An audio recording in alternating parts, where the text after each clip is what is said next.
Welcome to the Caring Caregiver Show. Aloha. I think I got you guys like 10 seconds early today. I'm your host, Savy, and the founder of Gimme a Break, which, of course, is a nonprofit organization. We're an all-volunteer nonprofit organization that's caring for caregivers just like you. And we're here to bring back your joy to caregiving. Caregiving should be a joy. It becomes a drudgery and a burden. And though those times will always be, we can replace more joy into what you're doing. And that's one of the reasons why we're here. We're here to help you survive every week. And so you can find us. We're Gimme a Break at gab808.org. And there it is right on the screen for those of you watching live and listening on podcasts. Again, gab808.org. So that's our website. There's a lot of information there, and you can fill in a support request, and that support request doesn't necessarily mean you need something. You could just connect with a community and get onto our newsletter. The cool thing about our newsletter is it only comes out 4 times a year, so we're not going to load your email inbox. Also, throughout the year, you're going to get little treats in the mail. Yeah, we just got our Thanksgiving cards and we had a little bit of peppermint tea in that. So just a moment of mindfulness is all we're going to try to do there for you. And it's always about putting our caregivers first. Anyway, you need a break, and that's why we do it. We're Gimme a Break. And of course, we're giving you your first break, which is our support sessions. And our support sessions are every week. I got to scroll up here. Here we go. And every week, and they're online and super easy to get onto. If you know how to use Zoom, you can get on to our support sessions. All you do is type in the meeting ID 808-754-3787, and there you go, you're in. So it's Hawaii time, 8 p.m. Hawaii Standard Time. Go ahead and Zoom on in. And I know for some of you, like in the East Coast, that's a little tough, but it is daylight savings time. Is no longer existing, right? Is existing, whatever. But we're now only 5 hours and not 6. So, all right, midnight, that's okay. You're probably up and you had to clean up something anyway. So log in for a bit of time and join a community of caregivers just like you. And it's your positive, safe space. And we have had several on from New York, Florida, Maryland, from Denver, from Nevada. And you're welcome to come in and come out. There's no obligation for you to stay and continue on every week. But I'll tell you, sometimes it's hard to go without us. Once you join a community of caregivers that gets you, we're here for you. So share, learn, and connect with us every Tuesday evening at 8 p.m. All right. And for those of you who follow us on Facebook, know and have seen, and thank you for some of you for all of your waves, that the other day was World Hello Day. And so I posted on there for you to put a little wave inside in the comments, or just a hello. And that enters you to win a home pamper kit. Now that winner is going to randomly be selected on Thanksgiving morning. So you got another day. That's like a little less than 24 hours to go ahead and put that wave in the comments. So check out our Facebook page. Just go to GAB808 on Facebook, and you'll find us. And give us a wave. And if you don't care if you win or not, that doesn't matter. Give us a wave, because on World Hello Day, we're just making sure that caregivers know that somebody sees them. And that's what it's really all about. All right, great.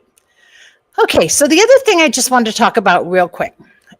Did you know that the Caring Caregiver Show is actually how Gimme a Break gets you connected to resources? Well, it is. And we also have a great resource in our Giver's Guides. So the Giver's Guides online magazine is a wonderful, wonderful thing. And it's exclusively written for caregivers by caregivers with a caregiver's point of view. And it's really just one of the best resources you can have. In fact, here's a little sneaky peek as soon as I can find it. Where is it? There it is. Of next month's issue that's coming out in just about a week. And it's, I'm going to take this off for a second. And you can see that we've got our top 10 best gifts for caregivers. So $25 donation gets you 12 issues all year long, 12 monthly issues. And in that, you're going to find so much great resource, but you're also going to find something like this. So here's what you do is you get the issue, and then those top 10 best gifts for caregivers, you start throwing big hints to everybody. This is what I need as a caregiver. This is what I want. Or you just treat yourself because you do deserve it.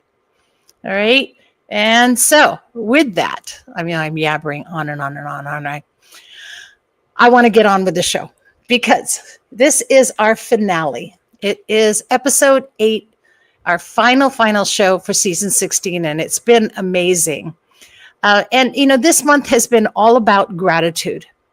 And for caregivers, it's a hard thing. With Thanks Caregiving, I call it, tomorrow. I want to express especially our gratitude and mine, but everyone from Gimme a Break, Giver's Guides, and Caring Caregiver Show. I want to express our gratitude for your continued support and those who continually donate to be able to continue this work that we do. And it's really our passion mission, right? So we're here to change the world of caregiving. And I used to have people that would say to me, you think you can change the world? And I said, yeah, I can. One person at a time. And one of our other board members always says that maybe you can't change the world, but you can change the world for one person. And so that's what we want to do. And we're grateful for that.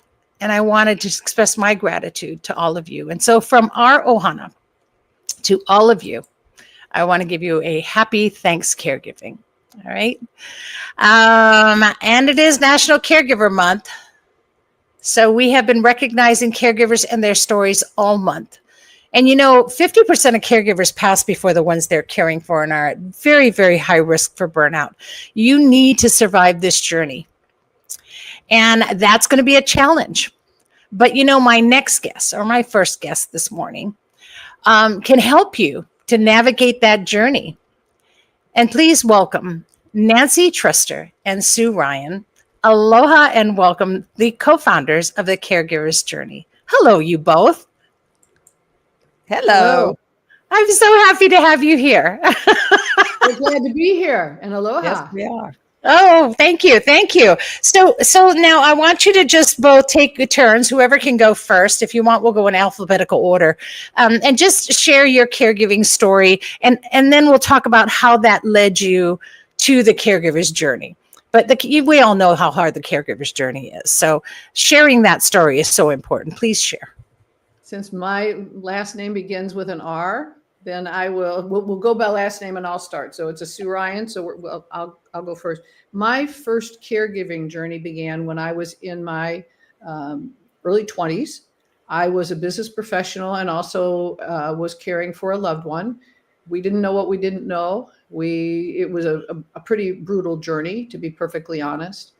And I had multiple journeys over the next 40 years. Several of those included my grandmother, my dad, and my husband.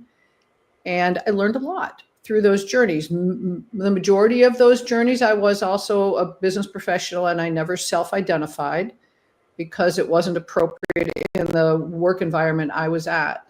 And I learned a lot. I learned a lot through trial and error. And I was really passionate about wanting to help other people because so often I struggled to find the answers, and I wanted to make it easier for people. I wanted it to be something where they could move from feeling overwhelmed and frustrated. And sometimes it was frightening to feeling more confident, balanced, and supported. And I began creating messages in support of that.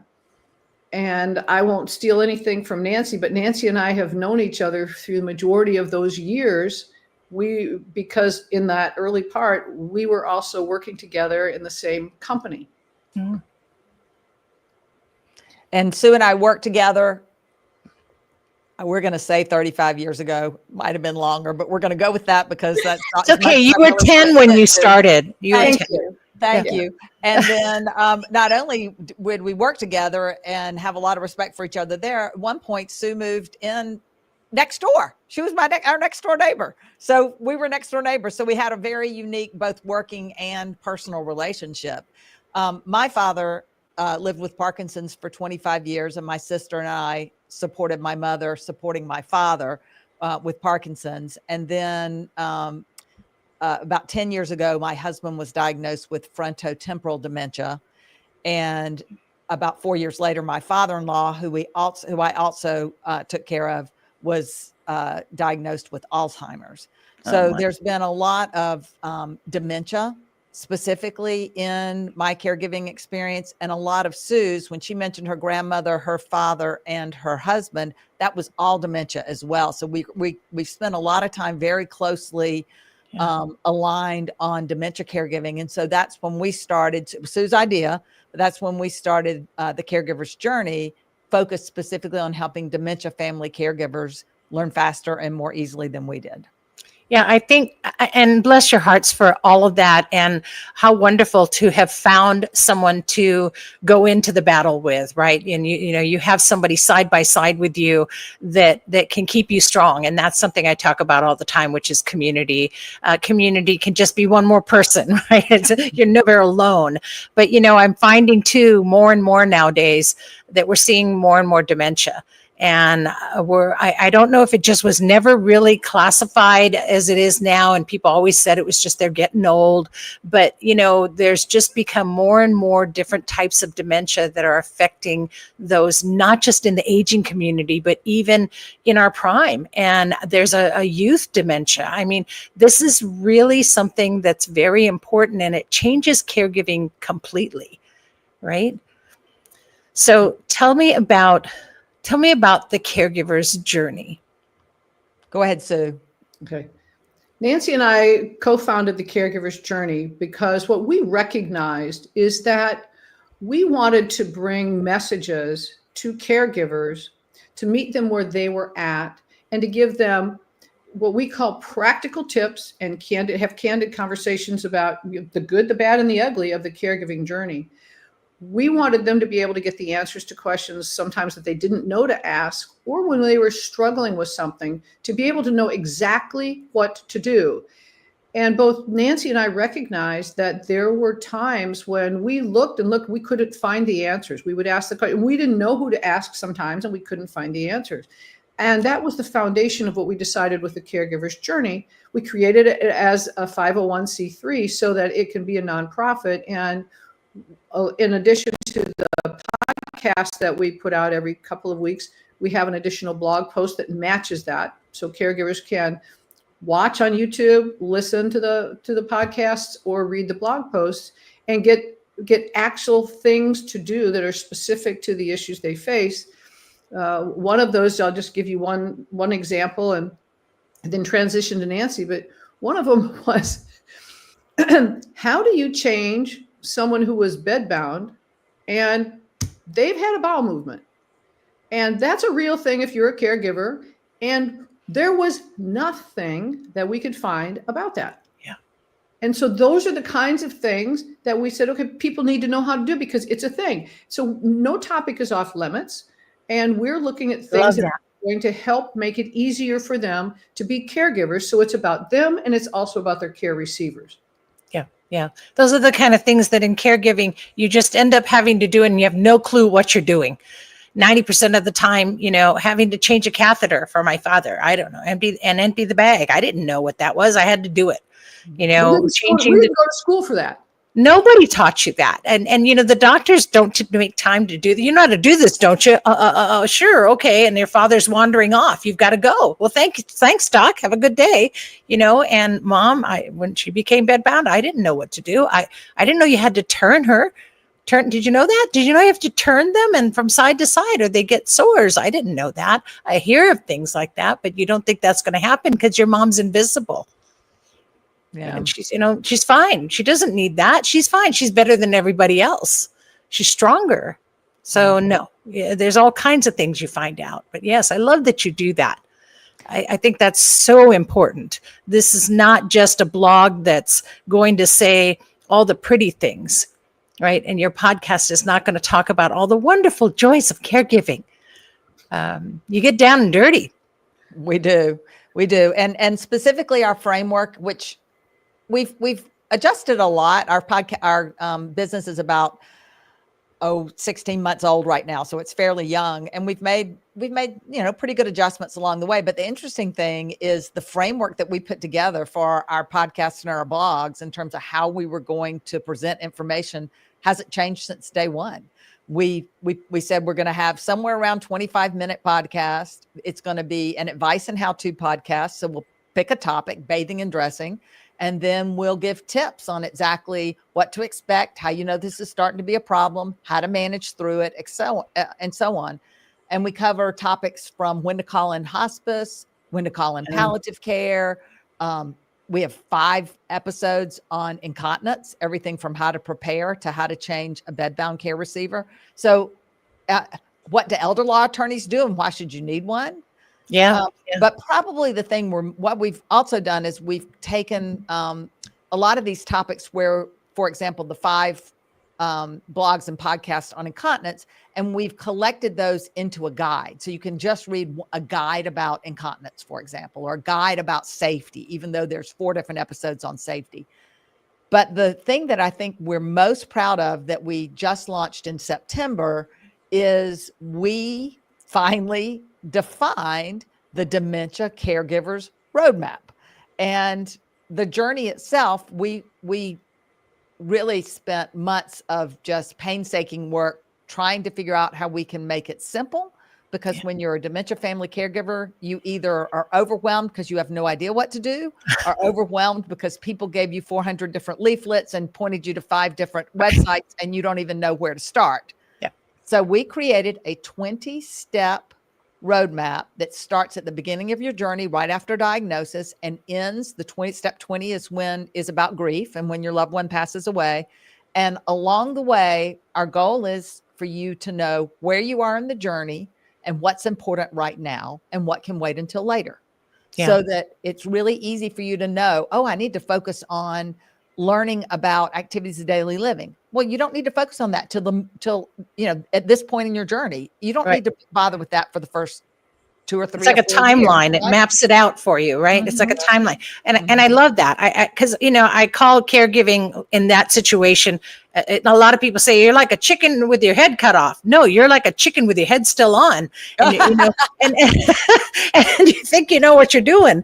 And I love that you have that mapped out and that, okay, I don't need to amass this much information about this right now. Exactly. Yeah, and the thing that we felt really strongly about as well, and Nancy articulated it so beautifully, is this is for the caregiver. As you already identified, so much of what you get, when there's a diagnosis, you want a PhD in the diagnosis and a PhD in being a caregiver, and you leave with all this information on, all the things for the diagnosis, but not on that. And we wanted to make sure that caregivers had that roadmap of the things when it's important to be looking at certain things and when not so much. So you shift, literally, we kind of said you go from being overwhelmed to underwhelmed. Yes. It's like, okay, I got this. I got this. But for me as a caregiver, and that was the path that we wanted to make sure people went. And so we focused very specifically on that. That's amazing. That's just amazing. I think it's an incredible resource. And I really, every caregiver, just go and check out their website. It's super easy. It's thecaregiversjourney.org. It's not hard, guys. You can do this one. Okay. Take a deep breath. Thecaregiversjourney.org. Oh, let me see. You're on your journey. And what a great time to find out if you're going in the wrong place or running around like a chicken with your head on. And I think that could change things. It was really funny. Sue and I were talking before you guys came on and we talked about Gumby and Pokey. And I'm going to age us again. And then, and we sat there and we had this conversation and then we ended up talking about horses and pastures and wonderful places. And it's amazing that having that conversation and connecting to people, connecting to a community, and getting the right resources changes the discussion. It doesn't have to stay at, is it a UTI? It then can go to, look at mom, she's so much healthier and she's smiling now. And And part of that is once you build that, we're really big on education. And and we don't over educate you, by the way. In each one of these steps, we tell you the minimum amount of education you need to have to address this step. But the more you learn, the more knowledge you have, the more confident you are. And the more confident you are, the better caregiver you are, and the better experience your care receiver is going to have. So all along everyone wins is the net. Yes. And the path that we do, when we were searching and we couldn't find the answers, the guide brings the answers. We've got the hyperlinks. We've got QR codes. It's like, oh, this is where you go. This is where you find it. This is what it is. This is when it's important. All of those pieces to simplify it and to help you understand when it's going to be important and what to do. That's amazing. That is just amazing. And that's why I always say, right, these are the wonderful resources, and you're focused on the dementia caregiver, which is great. But I really believe that every caregiver can benefit from your information. What you don't know, you don't know. Mm-hmm. And, aging, if you have somebody who's aging, they could have had a stroke. Right. And that's considered dementia in that umbrella. And they could be aging and they're still seeing things different. Their memory isn't as good as it was. So I think that still puts them in the same category to benefit from your information. Savvy, interestingly enough, my sister just got diagnosed with cancer and we're now going through chemo and everything. And I started thinking, well, what do we need to do? Well, guess what? We need to do the first 5 steps in the roadmap. All of a sudden I woke up and I'm like, well, Nancy, you know exactly what we need to do. Start with step 1. That's right. You already, you already had it. Exactly the same. But that's exactly why you created it, right? It's just, it's, and you use it yourself, right? It's so simple and it's right there. I think that's just amazing. And what an awesome resource. And I remember when I met you both, it was just like we were all related. We were kindred spirits. And I think that's something that caregiving does too. It brings us all closer together. We're all really equalizer. Yes. And we're all a community. It's not even about, where you live or, what church you go to or who you believe in or anything. It doesn't even matter. Are you a caregiver? Oh, we're family. Yeah. Because we're all caregivers and we're all going through so much. And honestly, when you're just in the thick of it, it doesn't even matter what's going on in the world around you. So true. I just spent 5 weeks in New York because we were seeing specialists about her chemo. And it's amazing how I came back home and I'm like, oh, there's a real world out here. This is the life I used to live. I've been out of it for 5 weeks completely. And it didn't matter either. Somehow life went on, somehow everything's fine. But for 5 weeks, I was in a different world and I just came home and I'm like, oh, look, here's the real world that's here. Who knew? Yeah. That's like I tell caregivers, open your window. Because they probably haven't in a few months. Mm-hmm. Open your window because you'll remember what it feels like to have the wind on your cheeks. So true. Mm-hmm. Right? Yeah. And it's those moments that we need. And so when you're doing that, make sure you go to thecaregiversjourney.org and check everything out. Get your roadmap together because this is a wonderful opportunity to get the information you need in the bits that you need it. Exactly. And not be overwhelmed because you're already overwhelmed. Ladies, was there anything else I missed that we wanted to talk about? We got a couple more minutes. I'll bring up one other thing that goes along with the roadmap. I know we've beat that to death, but it's important. As Sue said, this is a roadmap for the caregiver. And we've split the roadmap into different sections so that you know where you are in your journey because that way you know what's important. So the first part of the roadmap is in the beginning and it's right after the diagnosis. And here are the first 6 steps that you can focus on or that, you want to go through when you're in that part of the journey. And then you can take a break. Don't worry about anything else right now. Don't focus on anything else. Just, relax. Now, when you're ready for more, here's 4 more steps to take. And then we define what the middle of the journey looks like and how you're in the middle of the journey and what the end of the journey looks like and how you're at the end of the journey. So we tell them how to figure out where they fit in the roadmap so that they know at what point they need to focus on what is the net. So anyway, I just thought I'd bring that up. Right. Yeah. And then, as we all know, there is an end of the journey as well. And so, and I'm currently going through that part as my mother has passed. And so, in fact, I'll be going this Saturday to collect her ashes. And so all of that is a whole new experience to me too, not knowing this and not knowing that. So it's a constant learn for us as caregivers to be able to not just survive, but then now getting back to your life and thriving through it. And what can you continue to do? You use the right word in there of thriving. And it's also, Yes. especially as you look at grieving and you've been so focused on being a caregiver, now that's done. And it's giving yourself permission to be who you are and explore all that. But to remind yourself, we're meant to thrive in our lives, and how to have a healthy relationship with that and how to shift that. And what Nancy and I close every podcast episode with is, we're all on this journey together. Yeah. Savvy, just for your knowledge, the very last podcast we just put out last Tuesday is the administrative tasks that you need to do after death.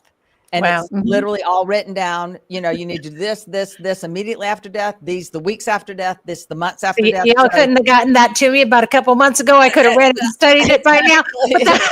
Make sure you're not missing anything. There's a worksheet that goes with it, so you can go out there and at least peek. I'm gonna go get it. I'm gonna go and check it out. Yes, that's perfect. And thank you for that. And I know we're running out of time, but I just want to thank you for what you're doing and remind everyone that even your podcast, they can access that through your website, correct? Absolutely, yes. Yeah. So you can go on to the caregiversjourney.org and it's just going to open, it's going to be like, open a whole new world for you as caregivers, and not just learning and information, but just two really amazing women right here who are survivors. And you are still caregiving in many, many ways. And yet here we are supporting one another. So thank you for that. And thank you for your souls, your beautiful souls, and your kindness and your heart. I really appreciate it. I'm so glad I met both of you. Well, thank you for what you're doing. It's wonderful what you're doing as well. So we definitely are all on this journey together. Yes. Yes. Well, we're going to keep in touch. Thank you so much for coming on today. And I appreciate both of you so much. Happiest Thanksgiving to you and your family. Thank you, Savvy. Right back. Aloha. Aloha. Okay. There we go. I did it. Yay. Okay. So I'm keeping it on there just a little bit more for you. And thank you so much, both of you. Sue and Nancy, thank you so much.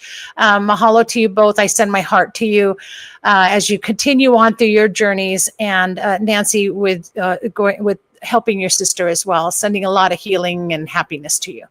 And so go to their website, check it out. It's the caregiversjourney.org. I've said it many times for you. And if you ever need that information, you all know how to get it. So there it is. Okay. This season is just packed with amazing resources, amazing people, everyone that we're meeting, not just the ones you need, but also the ones that you need to care for you, not just to care for others, but you need this to care for yourself. And that's something that I always remind you, that you have to take care of yourself, because as a caregiver, you are the most important part of the caregiving equation, because without you, there is no caregiving. And so you cannot become the one needing care. You have to take those moments, open that window, feel the wind on your face, get the education you need. And what a great way to do it, in bits and bytes, right? Well, I'll tell you, it is such an honor to bring all of this information to you, to share the caregiving stories, and to bring this information to caregivers. And I think that, one of the important things, before I go on to, I want to mention that we have been having our Caregiver of the Year contest throughout this month, and have really enjoyed so many wonderful caregiving stories. And we'll be having our gala next month and announcing our Caregiver of the Year winner, who will be in our January issue. But for now, we're just sharing the stories, and we appreciate anyone that can do that, because why? You create awareness, and creating awareness that we exist is so important. I want to ask a question to you. This is a rhetorical question, but what is or was the worst fear you had or have even currently when you're caregiving for somebody with memory issues or moms with a young child, because moms, you know, you're our first caregiver. What was your worst fear? Well, I'll tell you. In my worst fear, when I had my mother with dementia, and I was still working, and my worst fear was that she would wander off. She would wander off and get lost. And it just scared me. What if she wandered off and couldn't find her way back? What if I couldn't find her? And I was constantly worried about that. That worry and frustration sits in you, and it just damaging to your health and to your whole well-being. So I decided we're going to have somebody come and talk to you about a way to just be able to not have to worry about that. I mean, can you imagine if there was a way to monitor that? So here I brought back somebody that was on just a few weeks ago. This is a familiar face, and I want to welcome back Nam Collins. Nam, aloha and welcome. And she's going to talk to you about Blackbird, not Blackberry. And I used to love that. This is Blackbird. But just before we get started, just remind us of your caregiving journey and tell us. Hi, Savy. What an incredible show. I just love you. You're amazing. It takes dedication, and it takes a lot. I mean, you obviously are very passionate and helping people. And for me, one of my girlfriends, we were very close at the time, and she had found out her mother had started the early stages, actually, of dementia. And she was the only one living on Oahu. So her sister and her brother were both outer islands, and she's the only one who would be the main caregiver. So I just remember, when she started talking to me about this, she was coming to me for red light therapy, what my other job, and she would just have breakdowns. And eventually she stopped coming because she just was so concerned that her mother would get lost, and they did have someone coming in maybe for a couple of hours, but at night, when she's trying to sleep, she had no idea, because her mom knew how to open the door, and she did try to wander off, and she had alarms and all of that, but she said not at night. She just could never get sleep. So the only time she could get that sleep was when the nurse's aide or CNA would come for just a couple of hours, and she would just try to sleep. But 2 hours a day, it is not going to cut it, So eventually she did end up having her mom move to the plaza, and it was just heart-wrenching for her. And I guess the feeling of guilt, I think, was worse than anything. And I tried to explain to her, oh, hon, you can only do so much, and when it's time, it's okay. It's okay. Yeah, I used to sit in a chair where my mother would get out of the bed, and I put the chair right up to the bed, and I would sit in that chair and sleep in it through the night, because if she tried to get up out of bed, I would be right there, and I was so afraid that she would wander off in the middle of the night. And I live in a secure building, so if she got out the door and in the elevator, she couldn't come back up. And she got lost at one point when I took her to Japan, where she's from, to see her family for the last time. And in the middle of the night, something woke me up, and I felt like something's wrong. And I went out, and I looked, and she wasn't there. And she was wandering in the hall in the hotel looking for the bathroom. But if I didn't catch her, I don't know if I didn't wake up. And so these are just the stories that every caregiver has, right? And we go, oh yeah, ha, ha, ha, ha, they wandered off, but we got them back. But you can imagine, I mean, and that doesn't have to be somebody with dementia. This could even be a child, right? And I think that's why I really want to talk about, and I apologize that when you were here the last time, we talked about your red light therapy, which I really feel is important. It is. And many of my caregivers have told me that you're amazing, and what you do is so different and unique and wonderful. So I'm glad we got to talk about it, but I really wanted to make sure we got you on to talk about the Blackbird. And so what does the Blackbird have to do with what we're talking about? Oh, incredible. It has last year, I believe, at the SPIN conference.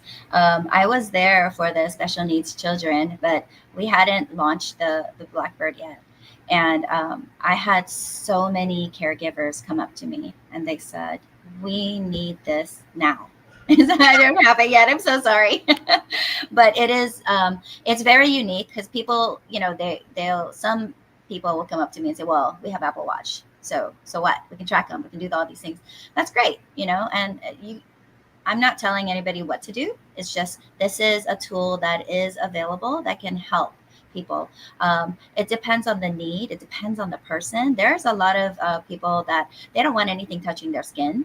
Some people will forget that they even need to put it on, or it's not charged, or so one of the caregivers that came up to me, she said, we have an Apple Watch and my mom never charges it, so she does wonder, and sometimes she gets lost in her neighborhood. She wants to continue to live independently, and we don't know what to do. So I will be contacting them soon because I have their information. But this is different because you can actually we call it the Blackbird ecosystem, and there's basic thing, the watch. The watch can actually track their blood pressure. It has SOS signal. It has a fall detection, but it can also set up as like a geo fence. So let's say that your mom is like, I'm living independent. I don't want to live in the house with you. No, I'm done. Guess what? You get to geo fence that whole area. So if she gets lost and she gets out of there, immediately the notification would come to whomever you designate. It could be 10 caregivers. It could be the whole family. And it will notify you. So then you can use the GPS coordinates and know exactly where they are. Even if they're in the mountain, you'll be able to find them, Yep.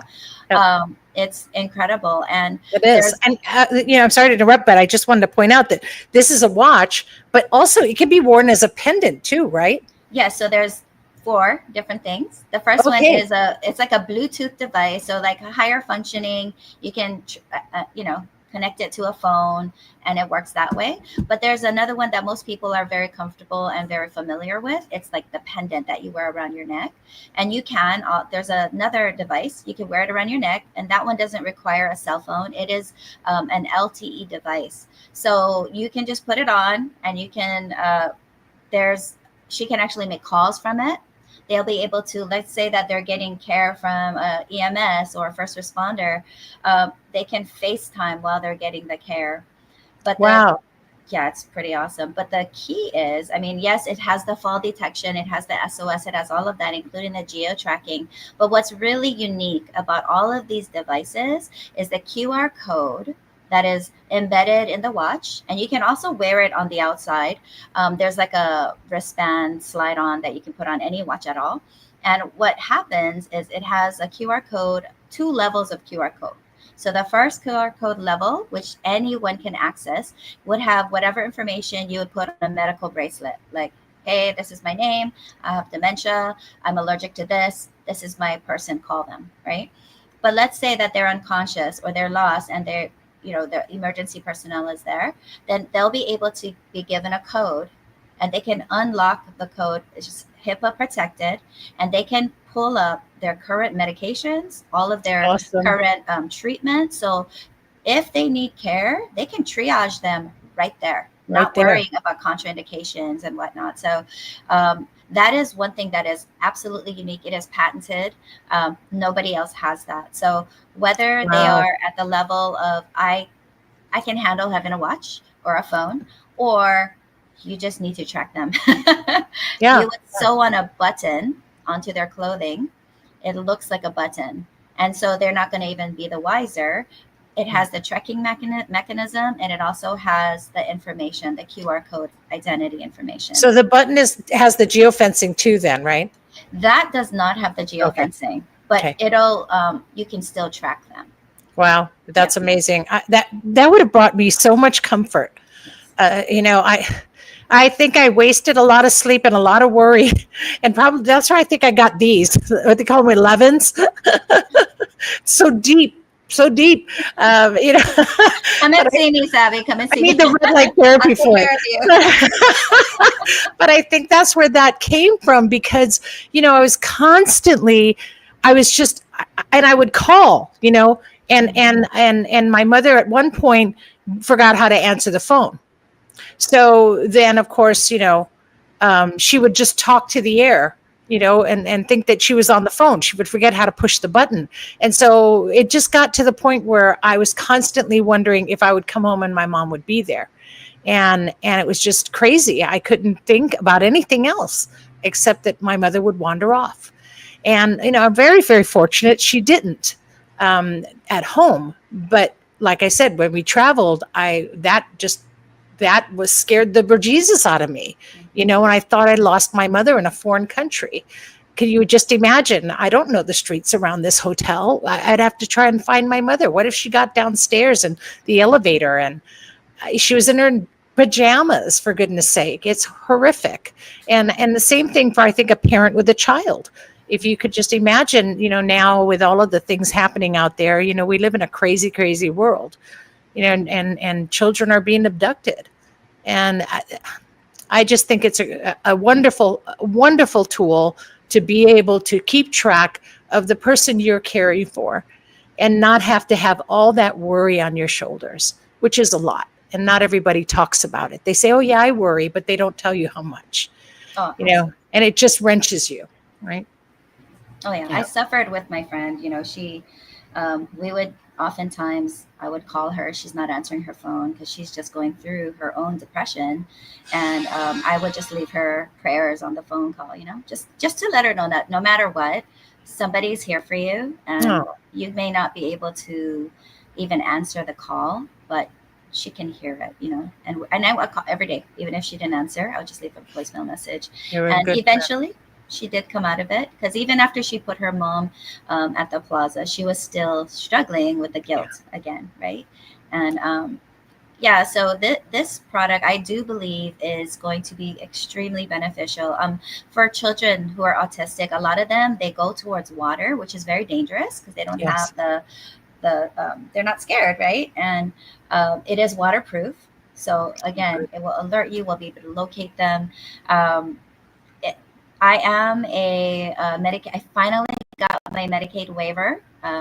So I'm able to bill for assistive technology. So anyone under the developmentally disabled and on Medicaid, I will be able to help them get it through insurance. Well, that was my next question, because this is actually a licensed DME, right? A durable medical equipment. Yes. And so it's covered under Medicaid, correct? It is covered under Medicaid, but the only ones that I can personally bill for is the assistive technology, because I'm not a doctor. Yeah, right. But if there are doctors out there, they can actually get it to them through, the PERS, Personal Emergency Response System. If there is somebody who can bill for that, call me. Let's connect, and I'll work with them. And you can work with them. Yes, absolutely. absolutely. And even for doctors, this is also a remote patient monitoring device. So if they put the watch on the person, they'll be able to track their blood pressure, their oxygen levels. Awesome. Next year, they're actually adding a diabetes component to it as well. Wow. Yeah. So this amazing. is something that's continuing to evolve and get better. And it's kind of amazing that it's starting Hawaii first, because it usually that's because we rock here, That's right, we do. That's what I told her. I'm like, dude, you got to come to Hawaii first.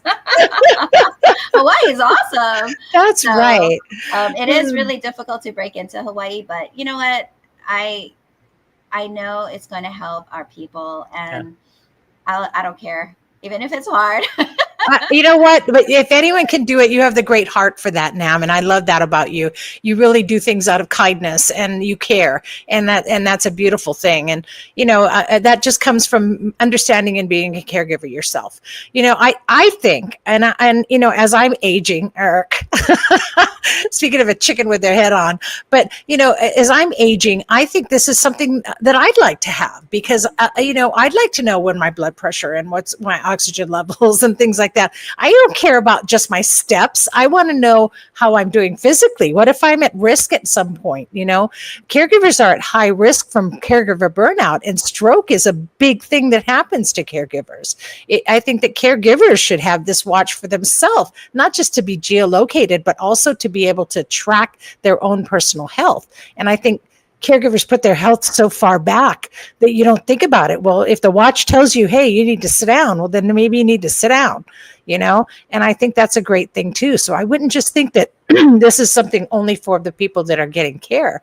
I think caregivers need this watch too. This is for the vulnerable population, but even anybody who lives independently.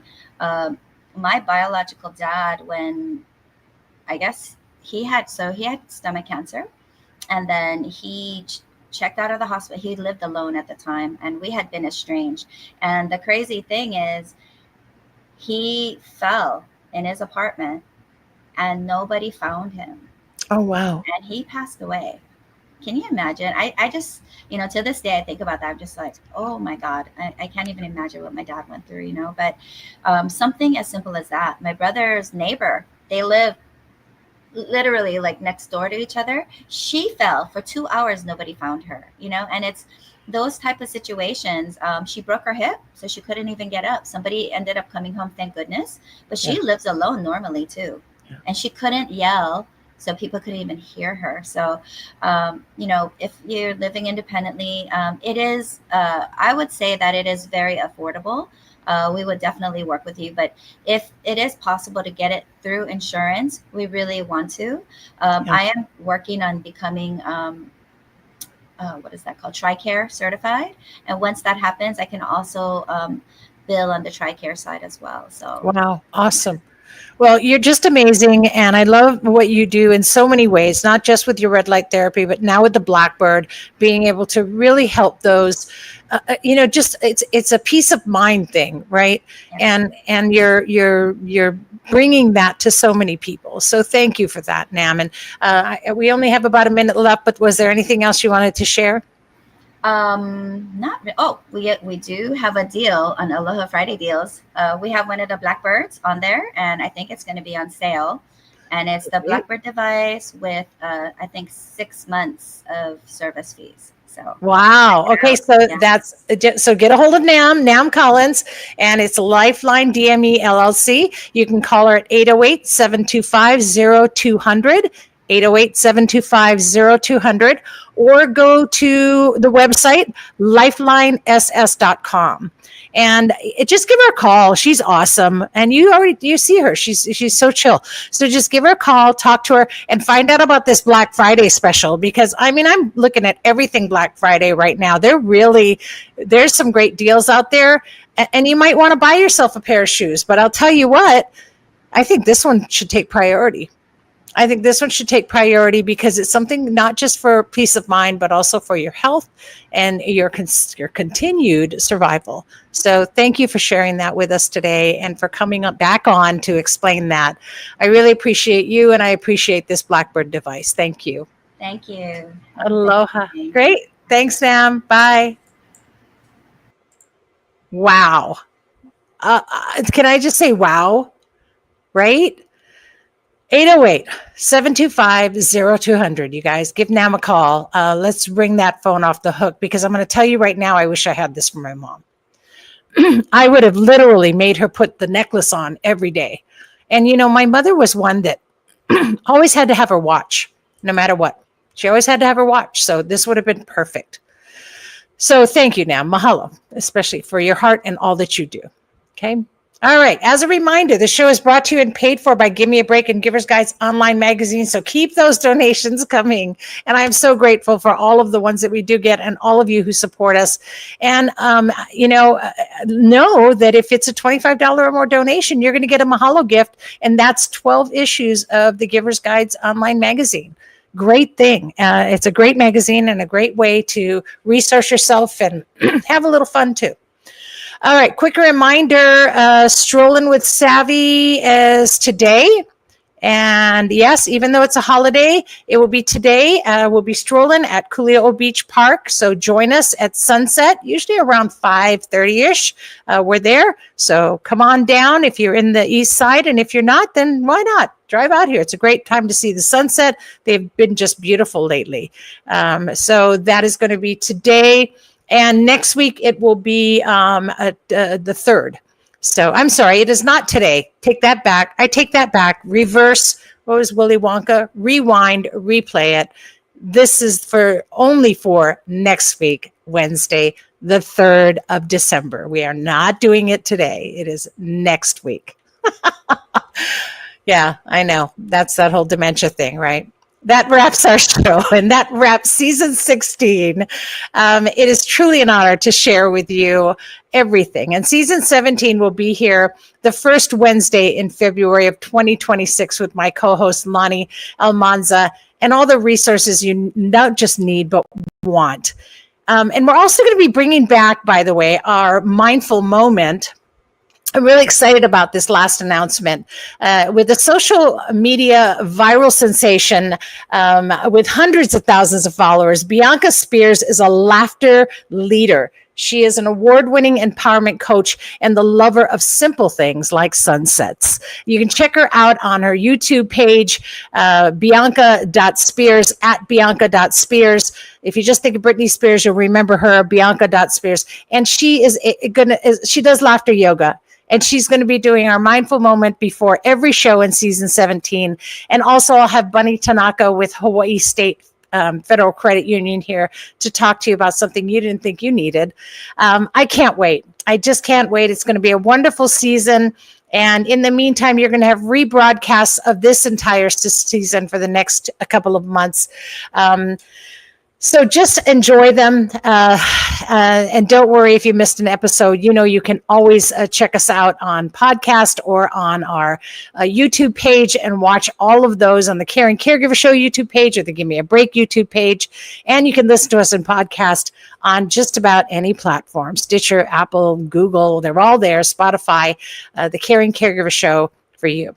So with that, I want to wish you all an amazing, amazing holiday. Have a wonderful time with all of your family and friends.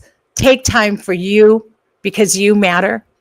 And here's hoping that next year is even better. I'll see you next year. I'm truly grateful for caregivers and for those who support all of us. And I'm grateful for you for watching. So in the meantime, remember to breathe. And here's hoping that you're finding joy, more joy in your caregiving every week here on the Caring Caregiver Show. Thanks for tuning in, and please always be kind to yourself and especially to those who are caring. Aloha, everyone.